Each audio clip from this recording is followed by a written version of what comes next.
Geography की online classes में आपका फिर से हार्दिक स्वागत, अभिनंदन। आज की हमारी ऑनलाइन क्लासेस का टॉपिक है भूगोल का दर्शन। भूगोल का दर्शन किसी भी विषय को समझने के लिए, जानने के लिए दर्शन का होना अति आवश्यक है। बिना दर्शन के कोई भी विषय अपने आप में पूर्ण नहीं होता है, अधूरा रहता है। उसको पूर्ण करने के लिए दर्शन का होना अति आवश्यक है। इसीलिए हमारे भूगोल विषय में भी दर्शन को लागू किया गया। बिना दर्शन के भूगोल भी हमारा अधूरा था। इसीलिए भूगोल में भी दर्शन की आवश्यकता पड़ी। भूगोल को गहराइयों से, भूगोल को रुचिकर बनाने के लिए, भूगोल के व्यवहारिक ज्ञान के लिए दर्शन की आवश्यकता पड़ी। दर्शन को भूगोल में सम्मिलित किया गया। हम बात करते हैं भूगोल के दर्शन की बात कर रहे हैं। इमानुएल कांट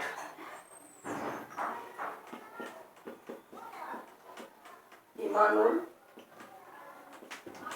कांट महोदय को दर्शन शास्त्र का पिता कहा जाता है। इमानुएल कांट को दर्शन शास्त्र का पिता कहा जाता है। 1950 के बाद भूगोल में मात्रात्मक 1950 के बाद भूगोल में मात्रात्मक विधियों का प्रयोग किया गया या लागू किया गया, उसमें शामिल किया गया। लेकिन इसका पूरा श्रेय 1963 में बर्टन महोदय को जाता है। किसको जाता है? बर्टन महोदय को जाता है 1963 में। भूगोल के दर्शन को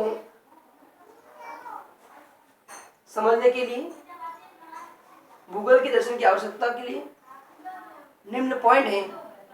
इन पॉइंटों के माध्यम से हम भूगोल के दर्शन को समझेंगे। पहला पॉइंट हमारा, भूगोल में जो अध्ययन विधियां एवं तकनीकी अपनाई जाती हैं, दर्शन में इन विधियों को शामिल किए जाने से भूगोल अपना व्यवहारिक रूप ग्रहण करता है।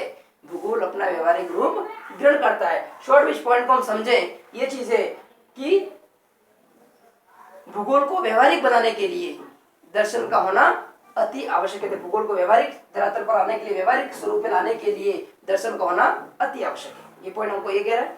दूसरा पॉइंट हमारा, भूगोल में रुचि बनाए रखने के लिए दर्शन का ज्ञान होना अति आवश्यक है। इसका मतलब ये है कि किसी विषय को रुचिकर बनाने के लिए, रुचि उत्पन्न करने के लिए दर्शन का होना अति आवश्यक है। तो रुचि बनाए रखने के लिए भूगोल में दर्शन का प्रयोग किया गया, यह उपयोग किया गया। तीसरा पॉइंट हमारा, भूगोल के दर्शन को समझकर ऐसे विद्वानों का वर्ग तैयार किया जाना चाहिए जो शोध की ओर उन्मुख हो सके। शोध की ओर, शोध का मतलब शोध करना या अनुसंधान करना। इसका मतलब यह है कि ऐसे विद्वान तैयार करना जो क्या करें, शोध कर सके, अनुसंधान कर सके और आगे रिसर्च कर सके हमारे विषय के ऊपर भूगोल के अंदर। तो उसमें दर्शन का होना अति आवश्यक है। आप स्क्रीनशॉट लीजिए, इसको नोट कर लीजिए। ये था हमारा भूगोल का दर्शन।